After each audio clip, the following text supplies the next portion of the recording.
Hey there, health and wellness fans. Welcome to episode 18 of the Ycast, the podcast that's revolutionizing the way men think about their health and well-being and their life, one conversation at a time. I'm Tony LaRosa. Across from me is my partner and co-founder of Project Y, Rob Davidson. How are you, Rob? Pretty good. How about you, bud? I'm excited for this show, man. Are you? Good. Yeah. I mean, I got a couple emails from people when they read what the show topic was, and asking, okay, well, how is this attributed to health and wellness? And had some good conversations, but it's pretty much like the adventure show we did a few weeks back. Right? That was fun. Yeah, that was a real fun one. Because I think people, take it for granted that these things really affect your health and wellness, and you need to travel, you need to be in different environments and that type of stuff. But this is another one of those impactful topics, I think. It is. It's interesting because I never really thought of it that much, to be honest. You go on with life and you just kind of move forward, and sometimes you lose track of people, or you don't have the same amount of friends you used to have when you were younger. So the circle gets gets smaller, right? But it is important, though. It's some of the research that I think you're going to talk about today is pretty interesting. It proves that it's actually important. In fact, potentially increasing health and life. So that's good. Yeah. Well, we know that this is another subject I think that women have nailed. Right? Yes. They keep their friends close, and they make friends immediately. So we're going to go through all that. But I mean, let's take a second to talk about our friendship, because a lot of people are actually surprised when we tell them, we've been business partners for decades, right? We can say decades. Yeah, absolutely. And, we've been friends for almost 35 years now. Yeah, exactly. Right? Yeah, it's been a long time. So I think that's... must be that East Coast vibe, Yeah. Well, a lot of my close friends out here now are East Coast people. I have two friends from Jersey and then a couple from New York. It's interesting, isn't it? I think, you always say, we've always talked about how out here people have it's more acquaintances rather than tight friendship bonds. East Coast, you grow up and you got 30 close friends. Feels like it. Anyway, it feels more tight knit than that. Yeah, and they're still good friends from many years. Yeah, I'm still on these text chains with my top 7 or 8 guys. Yeah. And it's almost like nothing's changed. No, exactly. But we're gonna break down a lot of the friendship aspect and how it can enhance your health and wellness. Good, yeah. Before we do, I want to touch on the dermatologist we had on a couple weeks back too. It's another great show, and we're going to bring him back on, Dr. Portella. It's a great guest. Yeah, very good guest. And we've got some other topics we're going to discuss on the skincare side. But speaking of skincare, guys, remember projectynow.com and get your facial serum. Tightening serum's great for these. That is the crow's feet. Yeah. You said you use it every night. I use it. Yeah. And then we have our hydrating facial cream, that's good, which is the moisturizer. I have a confession with that. I actually use it. Sometimes I use it on dry spots on the body too. Really? It's just so good. It's one of the best moisturizers I think I've tried. Yeah, no question. Too much detail there, Rob. But you can go on projectynow.com. And also, guys, we're launching our new product. This is our tattoo shine balm, right? It's really good if you guys got tattoos. It's good. It kind of moisturizes and it gives it a nice shine. As the tattoos age, they fade a little bit, right? Yeah, they get dull. So we're getting close to launching this, but if you order one of our other products, the serum or the facial cream, we'll send you a free sample. It's like a half an ounce of shine balm. Yeah, perfect. That you can use. So I might have to steal one. Yeah. So that's projectynow.com and enter Project Y 20 to get 20% off. Yeah, that's great. Those products. Yeah. And you'll get a free tattoo. Cool. How could you go wrong? You can't go wrong.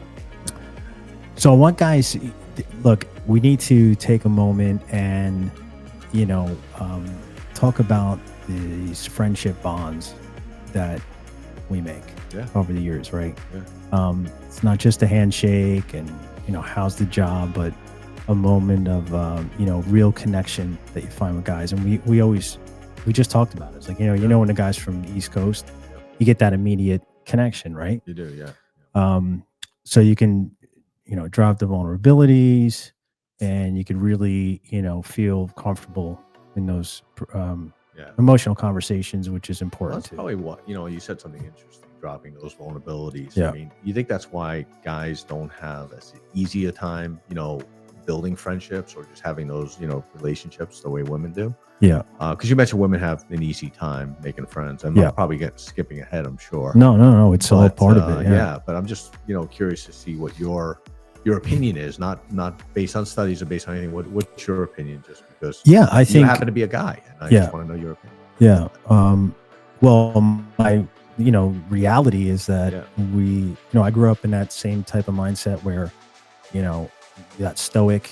Yeah, it's gotta be tough. It's gotta be tough. Do it yourself, and it's on the guy's shoulders all the time. I feel that all the time. Yeah. So I think that's a wall that we automatically put up when we're in a discussion with a guy, or we meet a new friend, potential friend. Right. And I think as you get older, those walls kind of lower a little bit, more vulnerable. I think so too. Or maybe more smarter. Yeah, drop that fear aspect of being vulnerable. Yeah. And you could smell negativity a mile away. Yes. You and I are the same with that. Is trying to stay out of the energy vacuum. Yeah, energy vampires. Right? Yeah, exactly. But I could say it's unhealthy.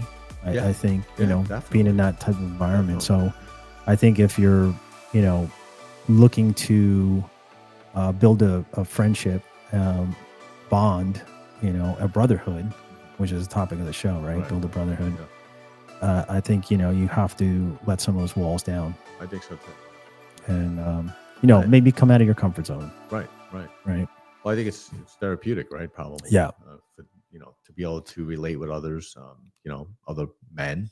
Yep. And build that brotherhood. It's probably good, Yeah. So today, it is building a brotherhood. We're going to explore why men feel isolated in a crowd. Why these friendships are non-negotiable for a healthy life. Yeah. And most importantly, we're giving you a practical, no BS playbook for how to cultivate these deep, meaningful connections as an adult. And this is for every man who's ever felt a little lonely and, want that, male friend that he can text during the game, or, go to the gym, or, whatever it is, right? Do these little things. So let's talk about that. Let's dive in. Let's dive in and talk about that loneliness aspect, right? Yeah. Loneliness epidemic, I would say. So a man is professionally successful, has a family, realizes his close friends list is empty. Right. And I've been here over 30 years now. So I have all my close friends that I have, on the East Coast, but I felt that at some point. Yeah. Makes sense, yeah. Where, you lose touch for a few months, and, but there's actually a recent survey found that over 50% of men report not having a single close friend they can confide in. Wow, not one. Yeah. Wow, that's interesting. I didn't know it was that high. Yeah, and I've got some of these studies that I'll, if you want, you can email info@projectwhynow.com. I'll send it over to you, or put it in the title section. Yeah, that's interesting. Yeah. I don't know about it. So you have this shoulder-to-shoulder versus face-to-face problem. Male friendship is built around activities, watching the game, working on a project, maybe going fishing. And then you can contrast that with the face-to-face, that bond side of it, where you're making a connection and you're, talking about family matters, relationships, stress at work. Things that you don't want to maybe bring home, and you have no one else to talk to about it. Yeah, that makes sense. Yeah, and I could say I probably have a group of friends right now where I know how vulnerable I can be with who, right? Can you stop crying in my office? It's the soundproof walls you have around. So, yeah. Exactly. So the science side of it is called a social deficit, right? Yeah. So how does that impact us? So there's research that discuss how lack of connection can impact cortisol levels. Sure, absolutely. Increase inflammation. Yeah. Maybe if you're crying too much in your eyes, and literally could shorten lifespan. Yeah. Well, think about it. The stronger the connection, probably releasing serotonin, oxytocin, things like that, because you're excited, happy. It's, you got that relationship. Yeah. It's like any type of relationship, right? Absolutely. Yeah, I think anybody, any guy at least would admit to that. Yeah. Right. No doubt. It's like you're doing a study out there that you don't know you're doing. Yeah. You get a lot of people that would agree with that fact. Yeah, like it's not just it's not just an emotional. It's not just like an emotional luxury. Right. It's a biological requirement, I think. Right. Yeah. For your health and wellness. Absolutely. So the other thing is the life shift, which you mentioned a little earlier at the top of the show, talking about how friendships naturally atrophy after high school, college, especially after marriage and kids. Yep, that's a exactly, because you get so busy and caught up. Yeah, you just don't. Career moves, all these family demands. It's exhausting. Right? Yeah, leaving room for nurturing friendships. Yeah, eventually. Let's face it, guys like to, they want to relate. They like to do things, outside the scope of family and work sometimes, right? Yeah. Well, some people like sports, some people like music, some people like whatever it is, right? Gaming, I guess now, right, is a big deal. But they like to do it with their buddies. I mean, it's just kind of that's always from the young age for the most men or boys.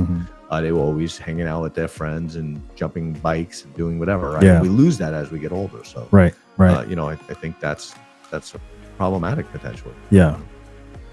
And I think we're always the type of, guys are just naturally don't want to take that first step. Right. Right. That's true. That's very true. And then there's the gender trap. This is pretty distinct for men because, like we said, we're brought up as like stoic. We have to be like stoic providers. Right. So, what does that cost us? It costs us like isolation. And, we need to outsource for our emotional needs. Yeah. And there's a difference, I think, between being, with other guys in the same place or just, a lot of the people doing like social media type, relationships. Yeah, right. I think there's probably a big difference there. I think the bigger benefit is really that, contact, that face-to-face contact. Yeah. It's important. Yeah. And, a big part of it is putting a lot of that emotional aspect of it on our spouse. Right. Or, right. Whoever our significant others. And sometimes it's not fair, it's not fair, no doubt. So that's one thing I think is a good benefit to have, like you have somebody to bounce things couple off. Friends that you can, be vulnerable with and have those discussions. So the other thing too is the don't show weakness, be the rock, handling your own problems. These are like invisible walls that prevent that connection. That play part in it as well. And then, detailing what men lose when they lack brotherhood, like loss of eternal measuring stick, lack of accountability, and missing the necessary male perspective that that females maybe can't provide. Right. Right. That's a huge thing. I mean, how many times you want to discuss something that you just you don't feel right maybe discussing with the opposite sex, and well, because men get they're living a very similar life as a man, right? So you want that perspective, and maybe you learn something from them because they're doing it differently. Maybe you have a very similar issue at work or at home or whatever it is. Now you can relate to that man, that other your friend, right? And because they're going through the same thing. And a woman's perspective is very different, I think.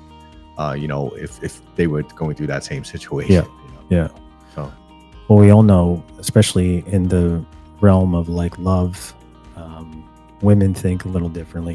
The Mars and Venus thing is true. Absolutely. Or Pluto. I mean, but exactly. Yeah, it's not a planet anymore. I know it's not. So how do we overcome these barriers of adulthood?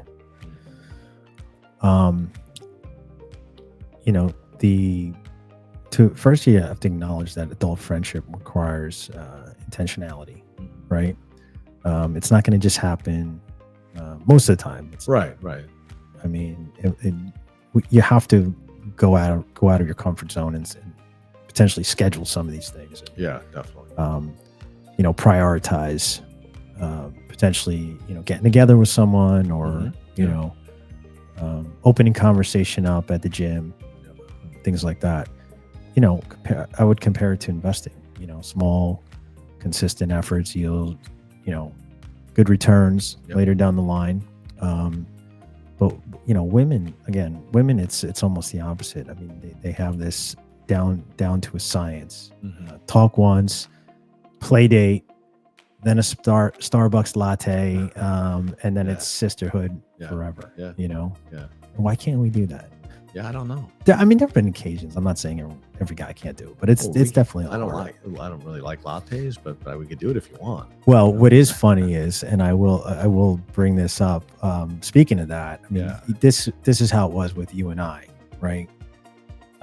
We were working together. Well, you hired me to do a service to your existing business, right? That's right. And then I think so. You had like 5 or 6 partners. Yeah. Something like that, yeah. So I didn't actually meet you till like the second day or something like that. And then immediately, I think we were in the back watching UFC together. Right. Yes, And then it was, best friends thereafter. But that did happen with us. But I know like other occasions. That's out of normal though. It really is for the most part. For me, it is. Yeah.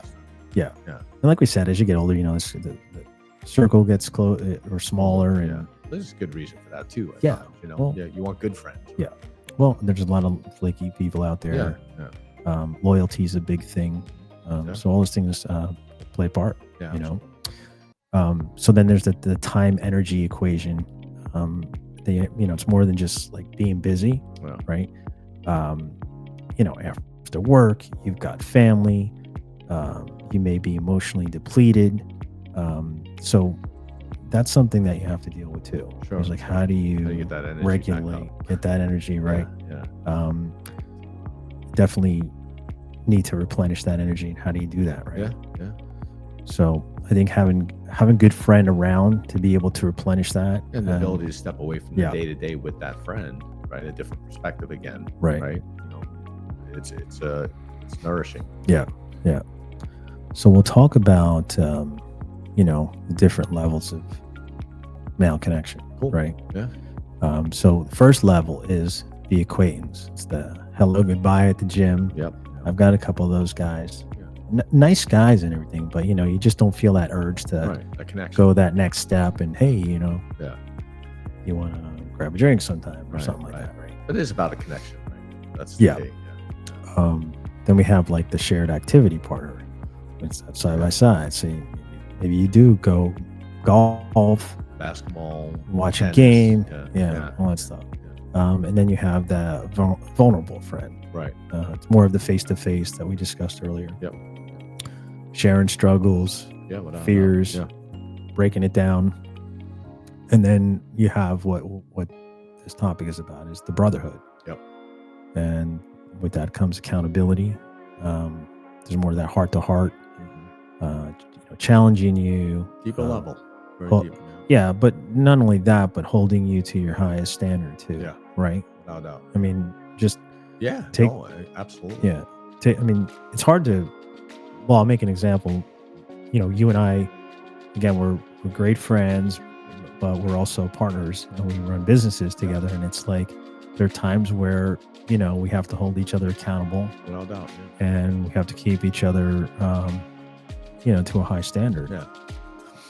Which is important in a friendship like that, a brotherhood, because you want that. Right. I want you to hold me accountable, and I think vice versa. Yeah. Even if we don't like it, it's helpful because it helps you grow as a person. Yeah. And I think if you have somebody that you relate to as kind of a brother, right, you want them to be able to build you up. Right. basically make you a better person. Yeah. And I think if you're in that third and fourth stage, in the vulnerable friend and then the brotherhood friend, I think something like that, like holding you to a standard and, keeping you in check, will determine where you are truly with that person. Where that next step goes, right? Right. So if that happens, I would say, you got all bases covered. You're in that brotherhood. Right. Because they're not only going to just give you accolades all the time. Right. But they're going to tell you, look, not being smart here. Right. Pick it up. Yep. So stop yelling at me. But hey, I challenge people, identify in your life who's in that number 3 and 4. Yeah. Right. Yeah. Get that vulnerable friend, but then you've got that brotherhood. Yeah. And see how many of those you have. And even if you have one, it's still better than none. It's better than none. Yeah. But it doesn't stop you from making more, right? Yeah. And building more. But you're probably not going to have 10. Right. In a brother. Right. I mean, I just, Yeah, I don't think you want 10. Right. That becomes more of an energy drain than an energy Right. giver. So, yeah, because then you'd have to, placate everybody. Yeah. That gets tiring. Yeah. And then maybe it's really not a true brotherhood. Right. You have that many. Right.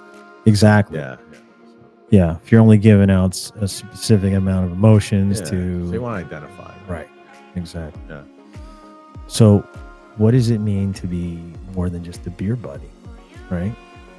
The tangible benefits of brotherhood. Yeah. You drink a lot of beer. A lot? I haven't drank a beer in a long time. Really? No, I mean in one setting, you could drink a lot of beer. Right? Well, like back in the day, Back in the day. I'm old now. Yeah. That's right. We'll get this edited out. Yeah. So there's the mental health lifeline. Yeah. Right. The anxiety, stress. It's not therapy, but it is therapeutic. Yeah. Right. Having someone who gets it is a powerful antidote to the voice in your head. Right. Yeah. Definitely. Maybe failing you or guiding you down a different path. So, we've had in-depth conversations about, deep things in our lives. Without a doubt. I can say for me that you've influenced some of those decisions, and I hope. Likewise, likewise, of course. Yeah. That's why we still talk about it. Right. Yeah. That's why. That's why you're in my room crying, or I'm in your room crying. Yeah. So, and then there's the physical health side of it too, right? Stronger social ties lead to longer lifespan. Like we said, better immune function and, lower rates of cardiovascular disease. Yeah. Oh, which is true. Yeah. I didn't know that. Yeah. Probably quality of life too, I think, overall. Right? Yeah. And there are studies that show all this. Yeah. Again, we'll post. So if you want to live longer, get a dog and have a brother. Yeah. I like it. Exactly. And then again, the accountability side of it. Yeah. Call each other out. The shared meaning, right, is friendships provide a sense of belonging and purpose. Yeah. That's the other important thing too, is feeling like even when you're not with your friend or you're not maybe even in contact, you could just call up anytime. Well, that's the beauty of friendship, right? Yep. Because I know if I'm in trouble, I call you. You're gonna be there no matter what. Not even a question. So to me, that having that in itself, gives you a sense of protection, or just you can rely on somebody. Right. That's a big deal. Exactly. Leave a voicemail next time. Damn it. All right. So go through a couple of things again, but let's talk about the pillars of high quality connection. So it's the reciprocal vulnerability, right? That depth gauge. It's a slow reciprocal process that you have to have patience. You don't want to just dump all your traumas and you don't want to come out like a hurlwitzer. Right. It's like, all right. You meet a new friend at the gym, and you're like, I'm going through a divorce, and no, you gotta pace that stuff out. You do have to pace it Right, because then you'll never make friends. Right. But it's got to be earned too. Yeah. You want to feel like there's a reception there. And, absolutely. Yeah. Timing's everything. Yeah. On sharing. Share, then check. Yes. Exactly. And if they back off or if they recoil, you could hold back and then go dump it on your wife.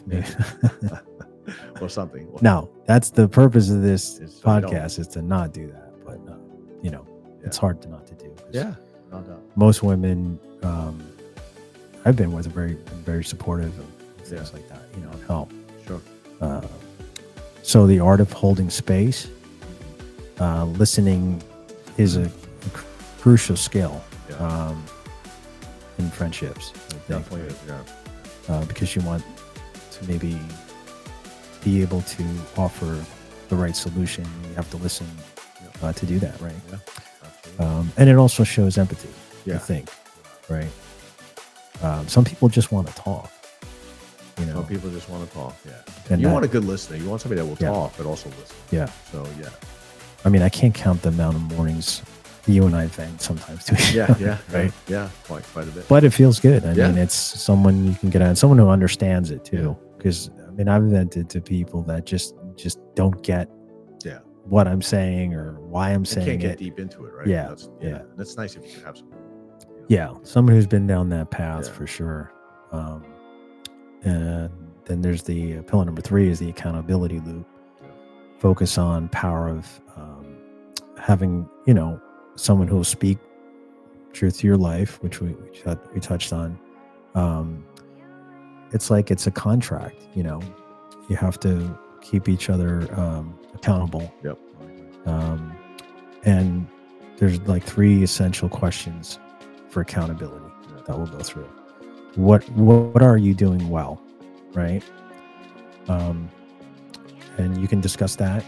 And I'm sure there's stuff that you're doing well as a parent, father, a spouse, a boss, what are you avoiding? That's a good question. Yeah, because I absolutely. think people try to focus on the positive first and people not. Are all guilty of that. Yeah. Yeah. And you can learn that probably through the friend you make. Yep. Maybe you're seeing something in them that you're not realizing you're also internalizing. Outside perspective is always good too, right? Yeah. So somebody you trust giving you that outside perspective. Right. And then, what's that next best step? Yeah. Which is always something that, like we said, we've taken each other's advice on certain situation. You're at that fork in the road and you don't know what to do. And sometimes you just need someone to tell you which way to go. Yeah. It may not be the right way, but you just need that push, right? Yeah. And then, obviously trust, and feeling, trust is a big deal. and feeling loyalty with that person too, because, ultimately for me, loyalty is the key. And loyalty isn't just about like someone going behind your back and talking about it. That happens to everybody. Right. But it's just in those certain moments, knowing that, you're going to be there. Friends got my back no matter what. Right. Yep. And we've all been, we've all done silly things. So you can, you can have their back in that moment, but then after the silly thing that they did, like, hey man, got your back, but that was pretty, that was not smart. Right. Like, Right. Which I think is important. I've been down many of those roads. And it's not just words. It's going to be something that you show by your actions. Yeah, that's the truth. Yeah, it's actions. It's not words. Right. So we're going to talk a little bit about how to forge your brotherhood. Okay. These are some. I think there's like 4 or 5 steps here, but we'll go through it. Let's go through it. So first step, audit and prioritize. Okay. So use the elevator test, right? If you bump into a guy in the elevator, do you feel that immediate urge to talk, or you just kind of want to like hide? Right. Go in the corner of the elevator. Yeah. Right? Yeah. And I think, what you said earlier, like that energy that they're giving off is a good indicator, right? You just want, you have to become a friend architect, I guess you could say. It's like you can't just wait for it to automatically appear. Right. You have to create these moments. Yeah. And interaction, right? Yeah. That open the door a little bit. Right. Yeah. And then there's this in the 80s, there's this American sociologist named Ray Oldenburg. He developed this notion of a third place, it's called. Oh, right. So it's a space so the definition of it is a space for informal, free social interaction essential to democracy. So the concept has gained unexpected popularity, obviously, over the years. Coffee houses serve as probably one of the best examples. That is a good example. So there's a lot of these places out there now that you can socialize. You don't have to, it can be in and out. Extremely informal. Right. So that would be forming or, structuring some groups. Yep. These groups can create an anchor and remove the pressure of like constant personal initiation. Right. That makes sense. Like a weekly hiking crew, a men's development group, monthly poker game, right? And without doubt, yeah, because those things also, give you the opportunity to check in with everybody, like before you start playing the game. Before the first card's even dealt, you could have a couple minutes of bonding and discussion and get deep. So our third one is using technology for good. So using apps, texting, and just communicate with. There's a lot of tools out there. Yeah, you can communicate with. Right? Sending a quick, thoughtful, hang in there if they're going through a rough time. Or if there's a topic, there's a current event out there that needs to be discussed. Things like that, to see how people are doing, because I think, especially in today's day, events and like little things probably affect people a lot more than they used to. Yeah, sure. We used to, as a society, I think, just be so much hardened emotionally and mentally. Yeah. So now, check in on your friends too, because I think that also builds trust. Yep, I agree. Right. And consistency, because consistency is one of those things that, it's so important in a relationship. Yeah, I being agree. consistent. Absolutely. The moment you kind of fall off or stop doing what you've been doing, and your actions are falling behind, because you could talk all day. You could, but I think everybody needs that check-in once in a while. Totally agree with that. Yeah, without a doubt. And then we have the shared effort rule. Engaging in activities that require teamwork. Yep. Physical challenge. It's a big deal. Yeah. Which I know you like being physical. Yep. Building something, volunteering. Yeah. Which I know you do a lot of. Spartan race. Yeah. Those things are great. Yeah. Yeah. Absolutely. Yeah. Absolutely. I did that. I actually met did that a couple times, didn't you? Yeah, I met a couple people. Yeah. Not really stay in touch with, but but it's still a good way to socialize. Yeah. I mean, not everything has to be that permanent. Right. Well, if I did this show before those races, I probably would have had good friends now. Probably. But those things, especially when let's take a race, for instance, especially if you're doing something like competitive like that, and, you cross the finish line at the same time, so to speak. Without doubt. It definitely builds a specific bond, right, that you share for the rest of your life. I mean, absolutely. Especially if it's a difficult challenge. Yeah. You're helping each other get through it, right? Right. You're supporting each other. There's a bond there. Yeah. No question. Yeah, for sure. The skill of re-engaging is another one.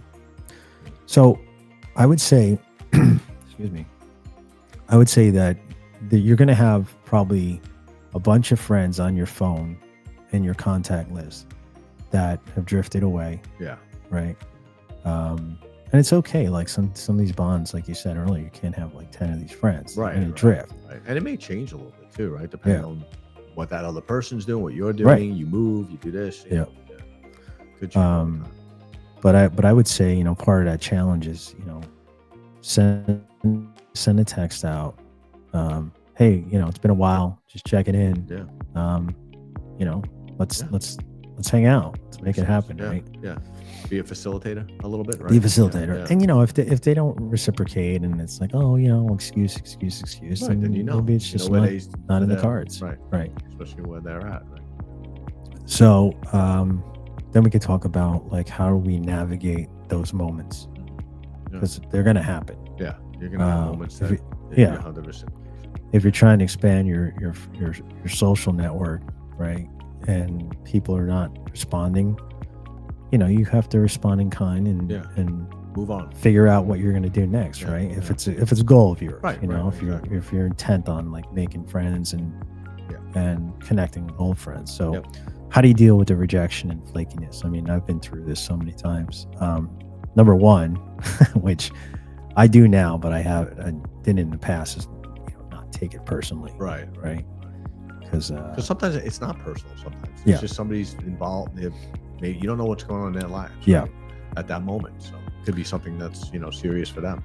Yeah, I mean, we can't be mentally mature in everything in our lives, right? So I know, like earlier on in my life, I was probably immature in that aspect of that thought process, without thinking, oh, maybe they have, like you said, X, Y, and Z going on, and it's not a good time for them. But now I get it, and now I can deal with it a lot better. People are busy, right? I would say 3 strikes and you're out kind of thing, make a couple calls, couple texts. Actually, this just happened recently to me, because I have a good friend that we talk once in a while, and usually I'm the one saying, hey, let's hang out, or, and it's never get it back. And then a couple weeks ago, finally, like, he was like, hey, let's hook up. I'm like, oh, okay, cool. It's good feeling, because that's great. I get it. I know his personality, and it's not like to be the one to initiate, but it's a good feeling. So he dropped the restraining order. He dropped the restraining order. I can now be within a mile of his, that's good of his house and his family. And then there's the I'm too busy thing, right? And they may legitimately be too busy. Sometimes people. But I mean, it happens all the time. I mean, that's basically, I think, what this point is. It's you're gonna get those people out there, or guys, I should say, right? That I'm busy. I got this going on. I got this. I mean, some people have the biggest to-do list that I've ever seen in my life. But I mean, I think you give it 3 shots, and if they don't respond, in a positive manner, then, like you said, you just kind of move on. And you don't want it to, kind of distract from your goals, right? You just want it to something that you accept, and you go on to the next stage. I mean, you still have a career, you still have family, you still have things that you're committed to, and that's driving, your success and your emotions and everything in life. So, you kind of have to, put your big boy pants on, and you do, with it, right? Exactly.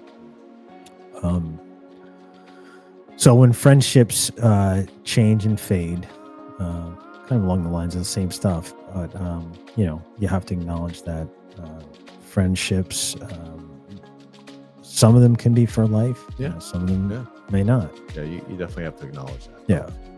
And again, how to kind of gracefully let go of these friendships and relationships that exit. That no longer serve you. And I don't mean that in a selfish way. I mean, like, you don't, if it starts doing damage to you, and you start, maybe making decisions that you wouldn't normally make, you do have to step away. Right? I think we've all been around people that, you hang out with, and eventually it was good, but then now it's stressful. Right. Now there's, you know what I mean? It's just not as comfortable, or it doesn't flow as well. Right. That's probably a time to, take a look at that friendship and potentially step away from it. Yeah. Because it might be reciprocal, right? Maybe that you're stressing them out. I mean, it's just not flowing. It shouldn't be that difficult. Right. I guess is what I'm saying. Well, when it's not, and if it doesn't, if it doesn't emulate that, then something's wrong. Exactly. But I think a good example there would be, and I've been down this road too, is when a good friend of yours is having a baby. Oh yeah. You know, they just got married, just having a baby, and it totally alters that friendship dynamic. And what do you do? You know, I used to come over and, you know, open your fridge and eat your food and, you know, sit on your couch and watch games and blah, blah, blah. And then that's gone. Right. So, you know, how do you navigate that without crawling up in a ball and crying? I think you got to recognize the situation, right? The situation is he had a baby, and that's going to take precedent, and you know, so. Well, again, you're talking about a mature mindset, right? You know, So I think if you can go through those steps in your head, and be successful. Hoping that we're teaching that, or that's the goal for everyone listening, right? Is to have that mature mindset. Exactly.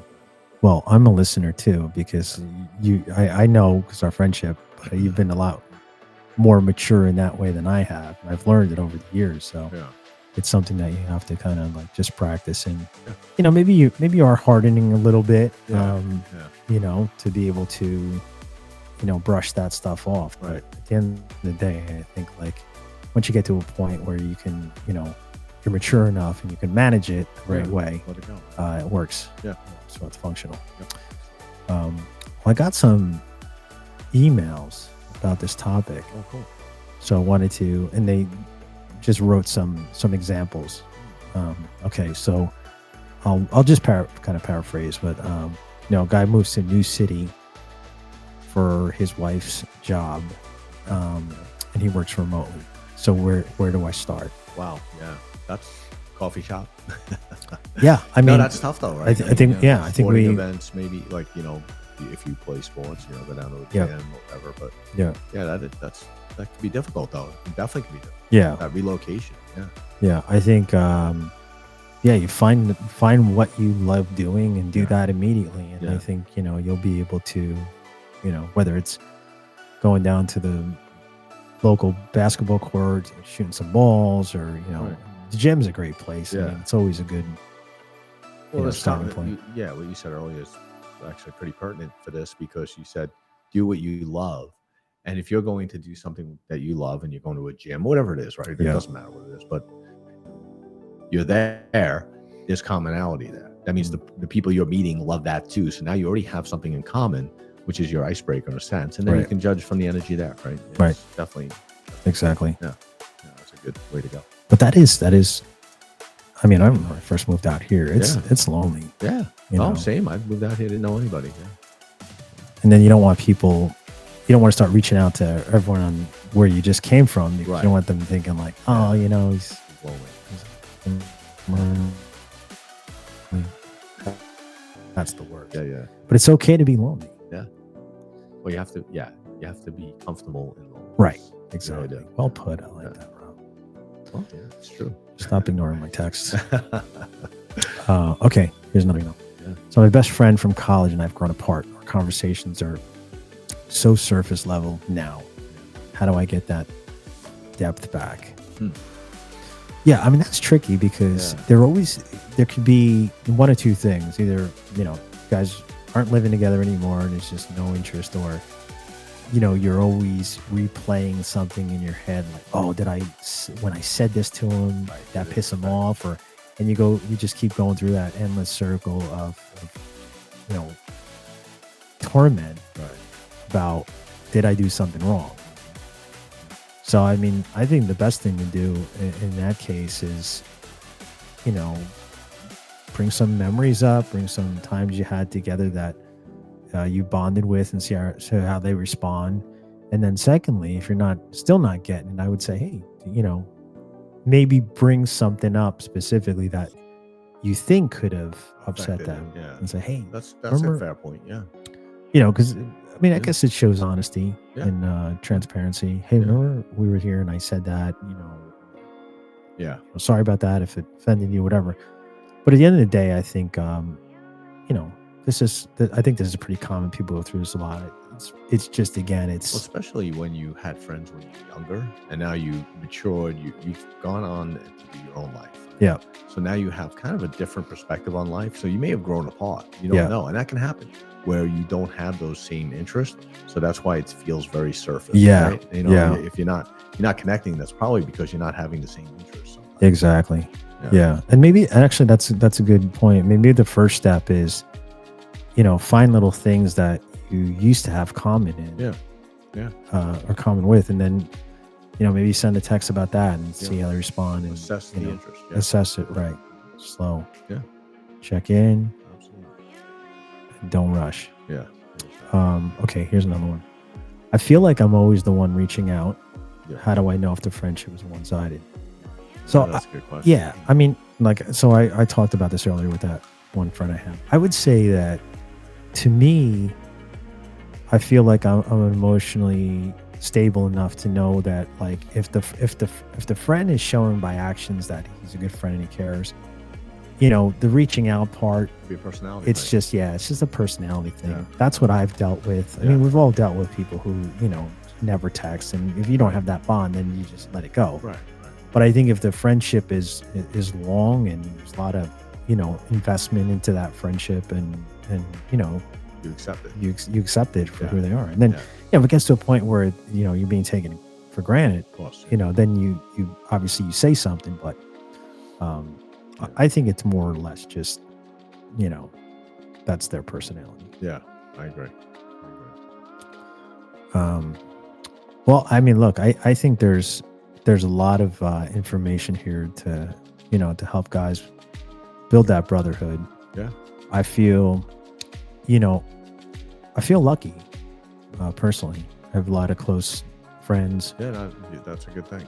Got you. I mean, we live really close. It's I hate to say it because it sounds trite, but it's like it's just family. Yeah, but that's what it becomes, right? Yeah, no doubt.